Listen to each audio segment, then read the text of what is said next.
ان تباہ حال لوگوں یعنی مہاجرین جن کو دوبارہ ان کے پاؤں پر کھڑا کرنے کا واحد طریقہ یہ ہے کہ ملک میں جلد از جلد صنعت و حرفت کو فروغ دیا جائے۔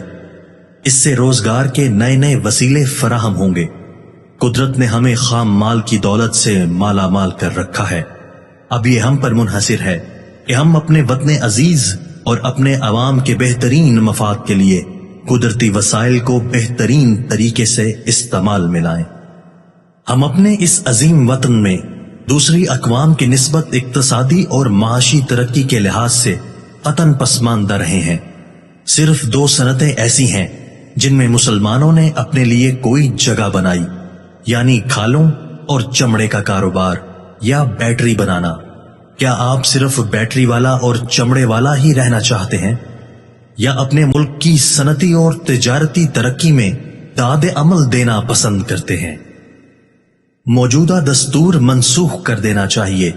عوام کے منتخب نمائندوں کے مشورے سے ایک ایسا نیا دستور فوری طور پر واضح کرنا چاہیے جو عوام کو ان کے معاملات و مسائل پر حقیقی اختیار اور ذمہ داری عطا کرے، جو ان کو تمام دستیاب وسائل کی ترقی کے لیے مکمل اعتماد پیدا کرے، اور جو مکمل خود مختاری، ذمہ دار اور آزاد حکومت کے تحت عوام کو ایک آزاد قوم کی حیثیت میں اقوام عالم کی صف میں کھڑا کرنے کے قابل بنائے۔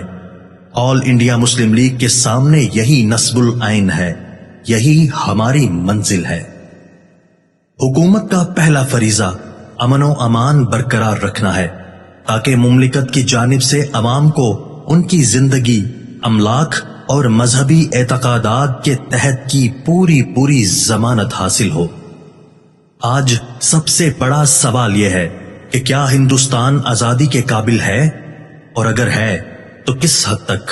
اب اس معاملہ کو کھٹائی میں نہیں پڑھنا چاہیے۔ اگر یہ آج اس قابل نہیں تو اسے حکومت خود مختاری کے قابل بنانا پڑے گی۔ آج سب سے بڑا سوال یہ ہے کہ کیا ہندوستان آزادی کے قابل ہے، اور اگر ہے تو کس حد تک؟ اب اس معاملہ کو کھٹائی میں نہیں پڑھنا چاہیے۔ اگر یہ آج اس قابل نہیں تو اسے حکومت خود مختاری کے قابل بنانا پڑے گا۔ کیا ہندوستان آزادی کے قابل ہے؟ ہم خوب جانتے ہیں کہ ہندوستانی نقطہ نگاہ سے صرف اس کا ایک ہی جواب ہے۔ اگر ہم تاریخ پر نگاہ ڈالیں تو معلوم ہوگا کہ وہی قومیں آزادی کے قابل تصور کی گئیں جنہوں نے کامیابی کے ساتھ آزادی کے لیے جنگ کی۔ لیکن آج ہم ایک اور طرح کے زمانے سے گزر رہے ہیں۔ آج امن کی فتح ہوتی ہے۔ یہ پرامن جہاد جوش و خروش کے اوصاف میں ممتاز ہے، اور ہوگا۔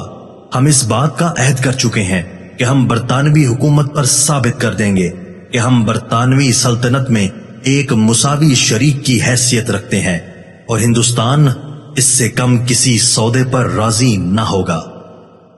ہوائی جہازوں اور ان کے عملے کی تعداد سے کوئی فرق نہیں پڑتا۔ اصل چیز فضائیہ میں جذبہ پرجوش اور سخت نظم و ضبط ہے۔ میں آپ کو یاد دلانا چاہتا ہوں کہ صرف نظم و ضبط اور خود اعتمادی ہی سے پاکستان کی فضائیہ پاکستان کے شایان نشان بن سکتی ہے۔